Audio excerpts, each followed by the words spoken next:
All right. Hi, everyone. Welcome to LeadUpTeach on YouTube Live with myself, Laura Gilchrist, and my co-hosts, Heidi Veal and Elizabeth Bostwick. I'm a teacher and instructional coach in Kansas City. Tonight, we're excited to welcome Dr. Katie Martin. Katie is Director of Leadership and Professional Learning at the University of San Diego. Katie is passionate about teacher leadership and designing learning for a changing world. And you should know that she will be co-hosting a big professional learning experience that you'll want to be part of beginning February 27th with George Couros. She'll tell you all about that later. Tonight, on this exciting 20th episode of LeadUpTeach, we are going to hear about Katie's mission to create professional learning that shifts practice. Heidi, please take a minute and introduce yourself.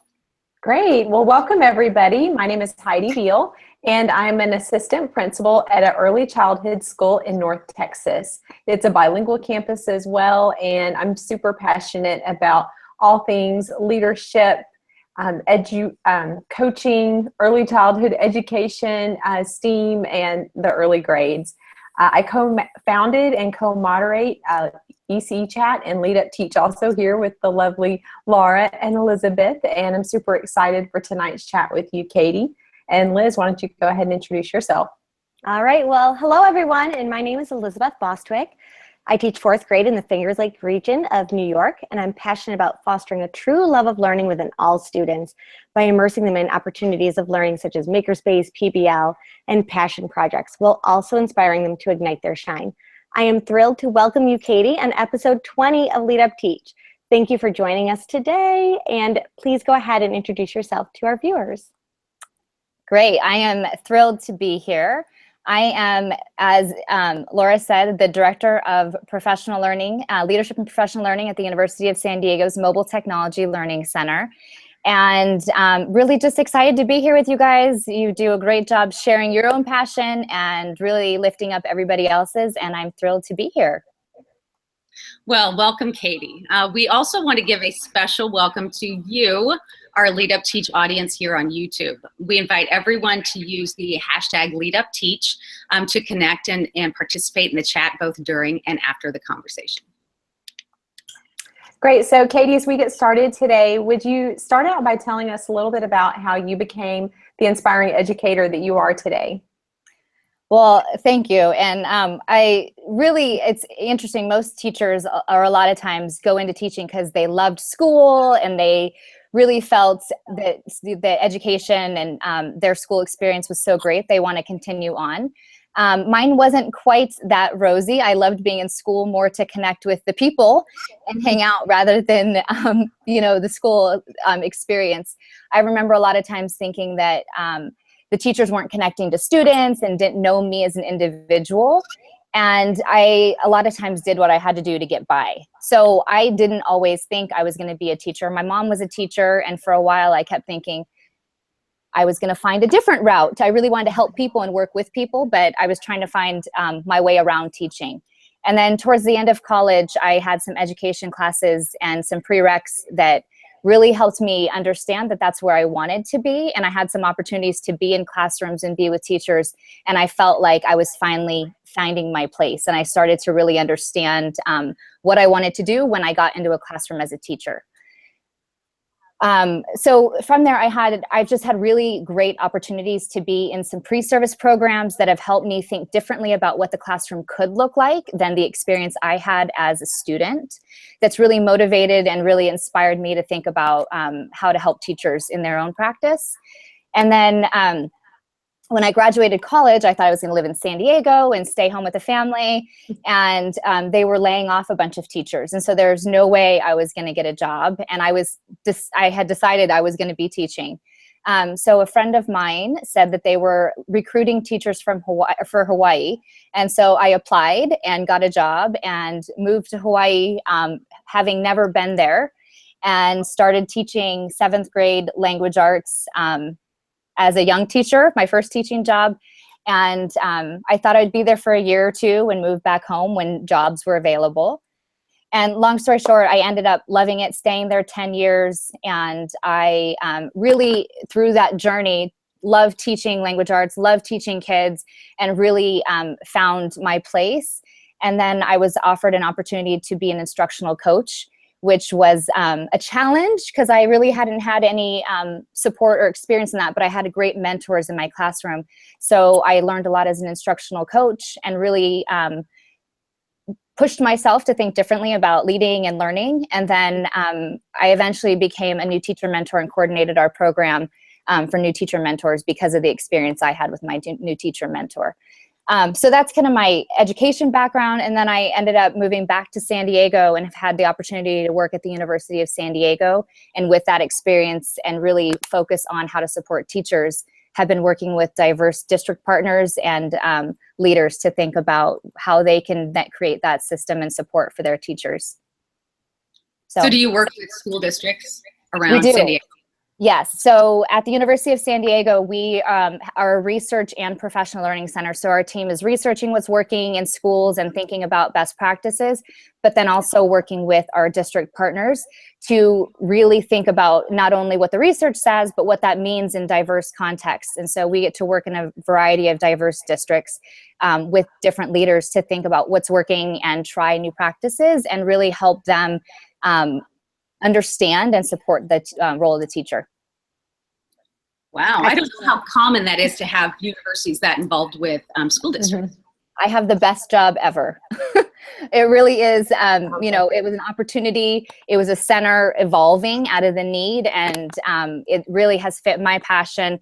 As I was going to school and teaching, I was also going to school and working at the university. So I've always loved that interplay between research and practice, and to really help take what research says and think about what that means for teachers in the classroom. That's amazing. And I love hearing how your past experiences with education has shaped who you are today as an educator too, and why you ended up within the field of education. And clearly you're incredibly passionate about helping school leaders create cultures that support ongoing job-embedded opportunities that shift teaching practices and positively impact students. So just share a little bit with us about your why behind this. Sure. So I think a lot of times it's easier and it's very common to think about working with just early adopters. A lot of times new models, we're thinking, let's just grab the, you know, coalition of the willing or grab these early adopters.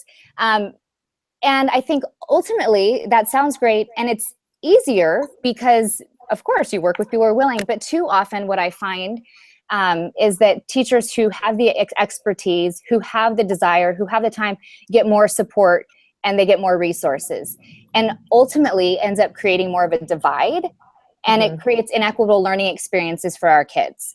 And so if we really want to have opportunities for all kids to learn and grow, I think we should create those opportunities for our teachers as well, so that everybody has opportunities. And I'm not saying everyone needs to be at the same place at the same time, but I think of it in terms of, you know, if you have a student in your math class who says, I don't really want to learn that today, I don't really feel like that, it's not in my comfort zone, we wouldn't as teachers say, okay, go hang out in the back. So why do we do that to teachers? Why do we allow that opportunity for people to say, I'm not ready? So I think it's a balance as leaders to think about what those expectations are and to create the systems on campus for teachers to learn throughout the day. I also think it's unfair for leaders to say, we're changing practice and expect teachers to go home and, you know, PJ in your pajamas sort of thing. Many people want to, and I think it's great, but we have to set the bar for everybody to be learners all the time and then let people move and go from there, from that baseline.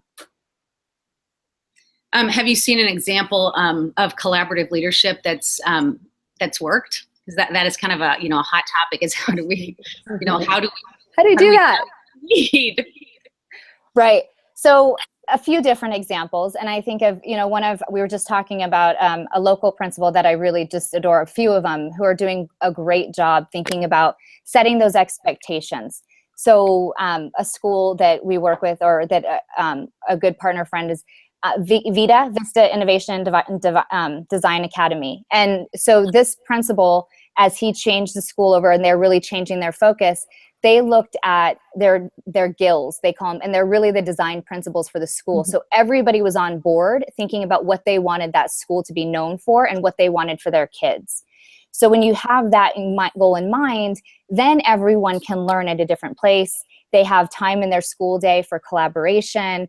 They have time to grow and work with individuals, and they work with their grade levels, but they can also work with teams. So it's not just we're moving, there's no time for practice, and we have a staff meeting, but we all have a clear goal of where we're going, and then we are on that journey to get there.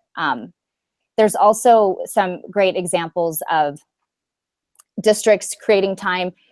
There's a balance, right? We say personalized learning is really important, and we want, just go personalized, but often teachers or even leaders don't know how to make that jump or don't know where they're going. So creating those boundaries, creating a day for teachers and giving them opportunities to work together, but creating structures for people to collaborate are much more effective than just saying you have an hour, work on whatever you want. So when I see principals who create the boundaries and create the expectations but give teachers autonomy, that is when I see the most opportunity for growth. Awesome. Okay, will you talk to us about the evolving role of the teacher? What are the shifts, the challenges, and the celebrations? Lots. So, as we earlier were saying, that a lot of the teachers today, a lot of people in education haven't gone through school with the opportunities that exist for our kids today. When I was in school, we didn't have iPads. We didn't have access to the internet all the time, and most teachers didn't, and that's changing. But when we think about our classrooms and we think about the what we experience is often what we create. And so this evolving role of the teacher, as the world changes, as what we need our kids to be skilled in and what the jobs of the future are going to require, that means the role of the teacher is evolving. That means that we need to allow teachers those opportunities. Teachers no longer have to be the ones who know all the information and have to have everything go through them. Students can Google information. They can connect with experts that have more expertise and knowledge than the teachers. And so that evolving role of the teacher, I really see that as an opportunity for them to be a designer of those learning experiences, for that to be an opportunity to connect kids and activate their learning and to create those pathways. But all the information and all the expertise does not have to rely solely on the teacher. So there's an opportunity to create better learning experiences for our kids. There's opportunities to connect kids to the world, to one another, to have them create. The challenges then go back to what we know and what we've experienced and those traditions of school, and how we merge what we want to see happen, but how we help teachers learn and experience different opportunities for them to think about what they can create for their students.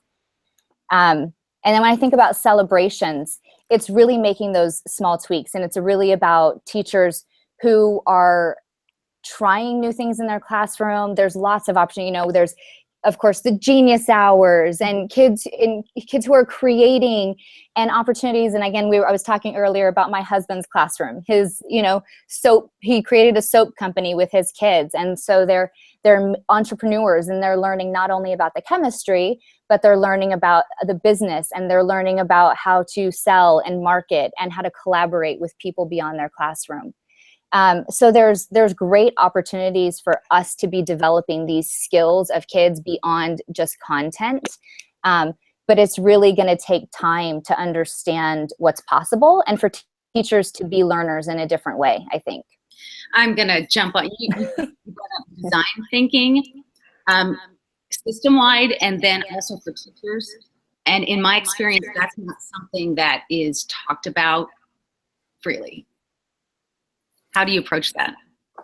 I actually just came from a session on that, and we were actually just taking principals through the design thinking process. And I think a big challenge is that we talk often about big ideas. We talk about project-based learning. We talk about STEM. We talk about blended learning. In these big ideas that people don't necessarily have a common understanding of what that means. So we sat down today, just this evening, with a group of principals and talked about what the desired characteristics of teaching and learning would look like in a classroom. Activating student voice, opportunities to find and solve problems, really thinking about what we want to see, not just the type of learning or the project-based learning. And then principals went through the design thinking process to think about, okay, if I'm going to figure out what that looks like, I need to empathize with the end user. They need to go talk to teachers and find out what that means. What are they experiencing? They need to think of, you know, ideas and start brainstorming ideas. And then we ended up with these small little tweaks. So you're not going to change the world in a day, but you could start small. And so they left saying, I'm going to start sharing on a school hashtag of what's happening in the classroom. I'm going to go ask teachers what they need. I'm going to go talk to a colleague and start a small project to kind of to grow big. So after they went through that process themselves, they then thought, what am I going to do differently tomorrow? So I think beyond talking about those ideas and talking about the names and the brand names of different ideals, we need to have people experience it so they know what it means and feels like, and then they can bring that back to their own context. Where do you start with design thinking? Like what models for that? Ultimately, it's that human-centered design. You start with the individual. So we worked with a group of teachers and had them interview their students. So step one, go to the end user, start interviewing people, start observing. Too often we assume what we know and we assume what the end goal should be. And I think we need to take a step back and really think about asking people. It's such a, it's like so easy to overlook, but really start asking people questions. What is it that you need? What is this experience like for you? I think of the Shadow a Student Day that School Retool's been doing. It's amazing to shadow students and to get in and to understand what the day is like from their experience. I've had so many principals talk to me about, I had no idea students didn't talk all day long. The students, they feel, so these things that people assume aren't happening until you get into classrooms or you talk to teachers, you don't really know what's happening. So if you're going to start with that design thinking, I think that's a great place, is to start collecting data, observations, information to really make informed decisions. And I just love that teachers actually sitting down with the kids, because we'll do surveys, right? But that's not conversation. So that really stands out to me. I love that. Yep. It's such a great opportunity. And after that, the teachers were like, I had no idea how disconnected they were. I had no idea that this was actually their experience. Because as teachers, we are working so hard. Principals, everybody is working so hard, and there's no way to deny that. It's just maybe some small tweaks on what we're working on and what our focus is. We might be missing kind of the disconnect that we think is there because we care and we're working so hard. But often students are saying, I don't think you care about me. I don't think you know who I am. And those things are like teachers, it's hard to wrestle with, but once they hear it, they can make small tweaks in their practice to figure out how to better connect with kids and better meet their needs. What a great conversation. And it really, we call it in our district, know your who. We have to know our who first. And we spend that time of really thinking about our students, and we can't lump them all into the same bucket and say, oh, third graders are this. No, it's literally third graders at this campus, in this classroom, this year, because last year's third graders could be very different from this year's third graders. I love that. So, as we continue to think about professional learning, I hear you saying a lot of things about empathy and bringing empathy into professional learning. And then now I want to shift our conversation to competency-based professional learning. I don't know, maybe empathy, you've got that somewhere woven in there, but what is that competency-based professional learning, and how do you see it igniting teacher learning and growth and development?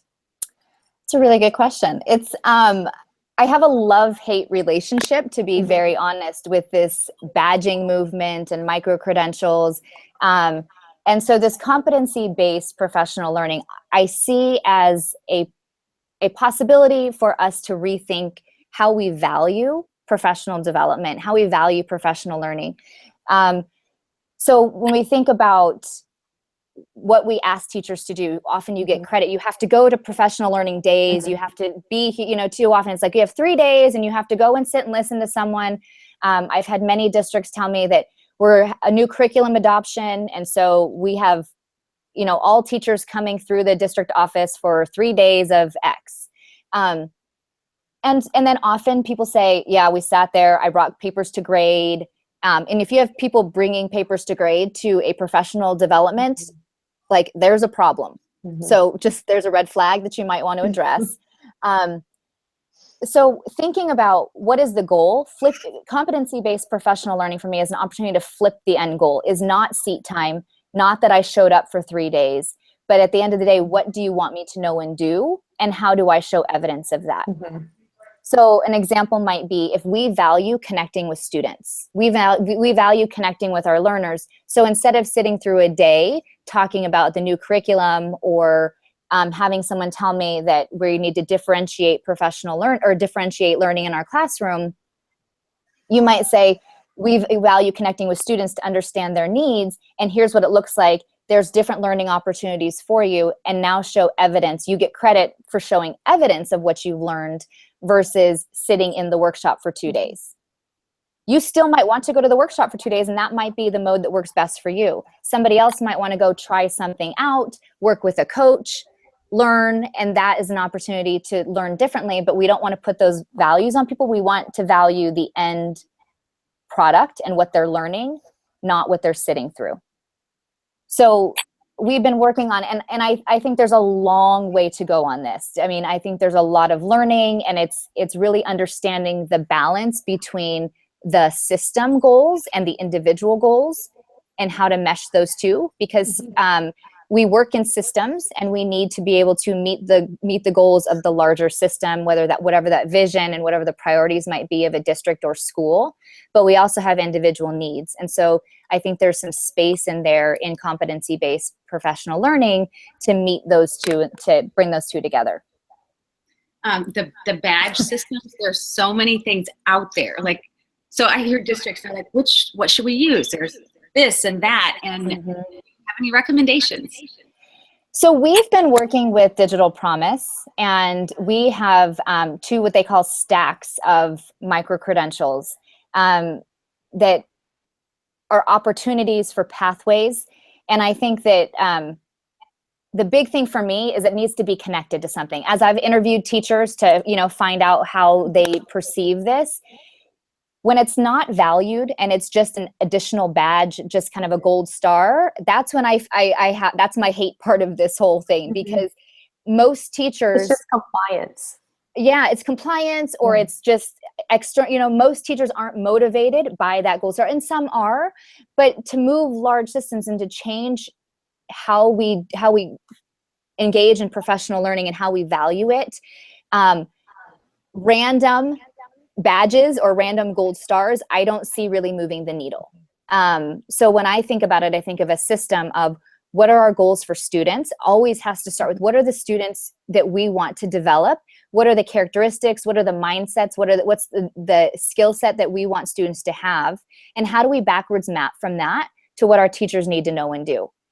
And then we can think about, in that global system, how are we moving individuals through pathways, their own professional growth plans, that help them get to where they need to be based on their context, based on their expertise, based on where they want to grow and develop.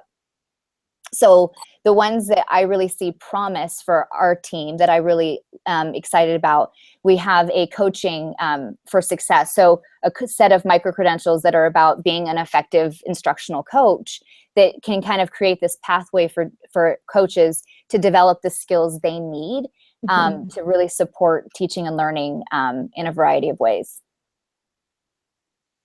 Well, that's awesome. I love hearing all about how you're talking about that there are systems that clearly have pathways, but individuals also have unique needs in their professional learning too, in that the end goal always be thinking about what it is that the students need. Like what do we want to see our learners doing? And how do we get there? But then just honoring the needs of each individual. So just to kind of bridge over to the next question too, you're an advocate of open educational resources, or OER. Tell us a little bit more about what is OER and how can the use of it empower teacher leaders? Another great question. So I think going back to the evolving role of the teacher and this teacher as designer, I think about my time in the classroom and I think about when I've been the most empowered and when the teachers I've worked with have had the most success with their students. They've been designing learning opportunities that meet the needs of kids in their classrooms. So OER, it's not anything new. It's the best teachers and most teachers have been doing this for a long time. Picking resources that meet the needs of kids in their classroom. They've augmented traditional curriculum. They've designed and created from scratch. So I think as more and more teachers and students have devices and have opportunities and there's more resources available, this is high quality digital content, it's an opportunity for us to think about, rather than just adopting static textbooks or curriculum, how do we leverage the resources that exist to support teachers to be the designers for their kids? But it's not something you can say, okay, there's all these resources, just go pick anything you want and now design lessons from scratch and we won't provide anything. So there has to, again, be this happy medium where we're providing some resources for teachers as a baseline. And I've seen some models where they have teacher leadership cohorts who are designing content, and then people can build off of them because not everybody wants to be a designer. And then they have resources, and then some can innovate from the baseline. There are some great resources that are allowing people to, create, pick and choose modules based on what their kids need. And ultimately, I see our students being the end users for OER. Where students are able to find and access resources that they need. And again, not everything has to go through the teacher. But we have, depending on systems and depending on traditions, we have, a long way to go there. I just think that goes back to the job embedded professional learning, that the teaching as designer and the teacher being able to design for their kids needs to be built into the school day, and it needs to be a learning process. What's working, what's not, what can we tweak, how can we work together to create the best learning opportunities and access to resources for kids. Yeah, and this requires a mindset, like a huge, like you said, design. So people will need some kind of coaching, because especially if it's completely new. And I think it's completely new to a lot of districts. I really like how you bring everything back to the student. When I think of OER, it's typically districts choosing it and getting their teachers into it, but you don't hear about kids. And I love that you said that. And that is the ultimate goal with everything.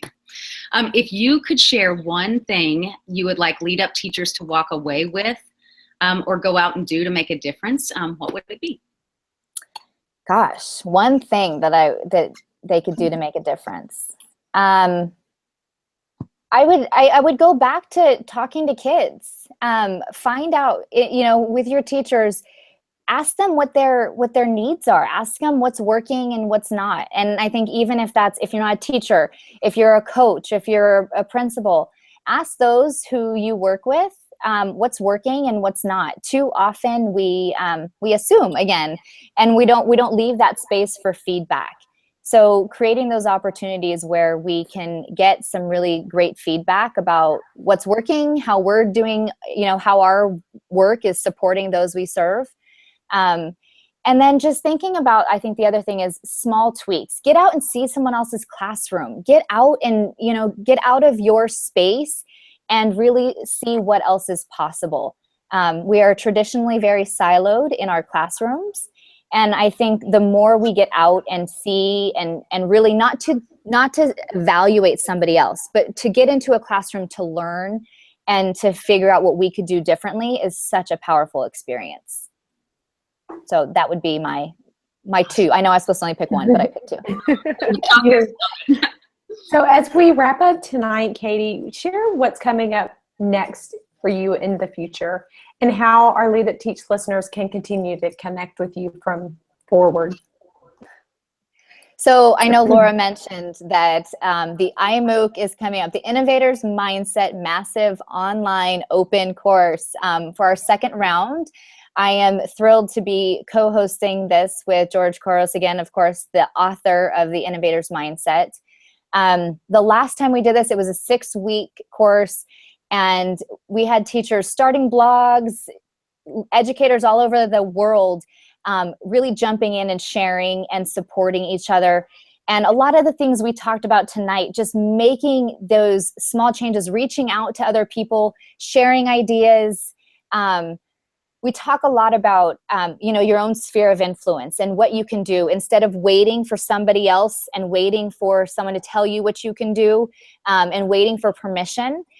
There are things that we can do in our own sphere of influence. And really this MOOC is about empowering individuals to think differently and try something and share with the world what they're learning. And it is going to be awesome. We're also adding, Tara Martin's going to join me, and we're adding Twitter chats once a week with each of the guests. And our first one starts, the first show is on the 27th with AJ Giuliani and John Spencer.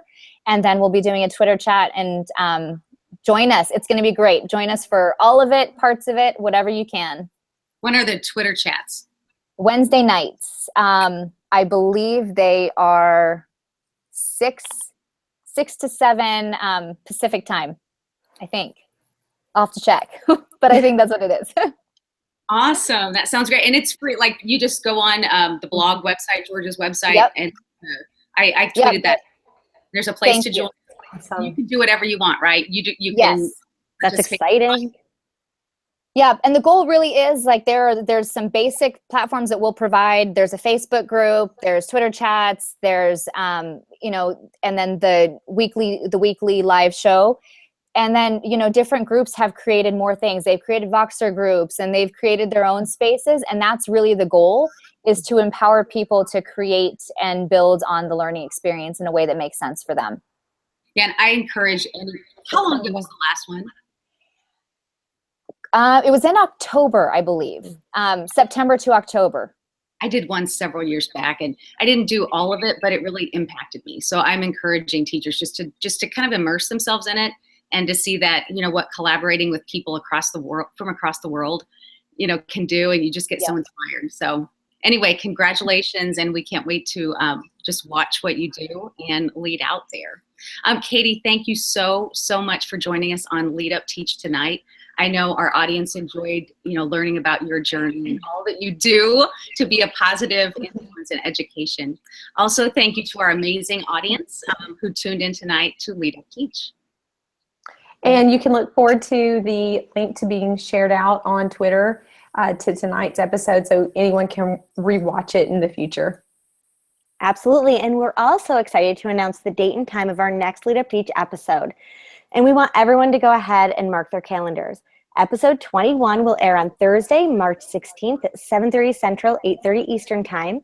And we look forward to welcoming Eric Jensen on the topic of poverty, the brain, and learning. I'm excited for that one too. Between now and our next episode, we encourage you to connect with one another and tweet using the hashtag LeadUpTeach on Twitter. We are signing off. Again, thanks, Katie. Good night, everyone. Lead on and lead up. Absolutely. Good night.